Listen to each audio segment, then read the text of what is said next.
chemistry has been broken into some sub-disciplines, namely organic chemistry, inorganic chemistry, analytical chemistry, biochemistry, and physical chemistry. And today we are going to take a peep into what organic chemistry is all about. In very simple terms, organic chemistry deals with the study of organic compounds.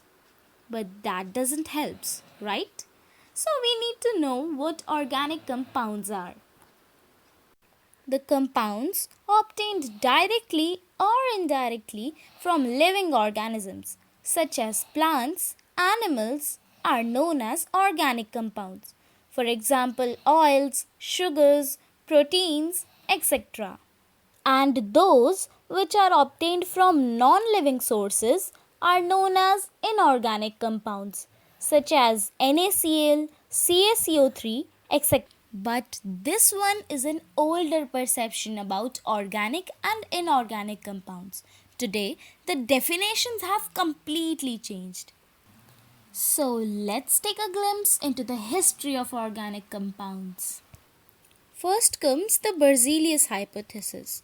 It stated that the nature's mysterious force which operates all living beings can't be created artificially. Hence, the product of living organisms, that is, organic compounds, also can't be created artificially.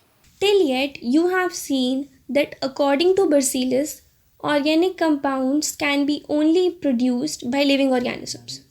But then, Howlett synthesized in 1928 broke this hypothesis and prepared urea, the very first artificial organic compound out of ammonium cyanide. Then, finally comes the modern organic chemistry, in which Kolbe synthesized acetic acid in 1845, which clearly proved that organic compounds can be artificially prepared by inorganic compounds as well.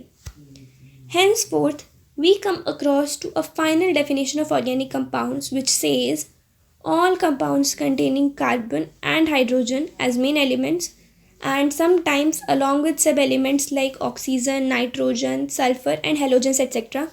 are organic compounds. Now, for an instance, take the example of carbon dioxide and carbon monoxide etc. Are these organic compounds? Absolutely no, because this only has carbon but not hydrogen. Now take another example of carbon tetrachloride. Is this an organic compound? Yes, because it is derived from an organic compound, that is methane.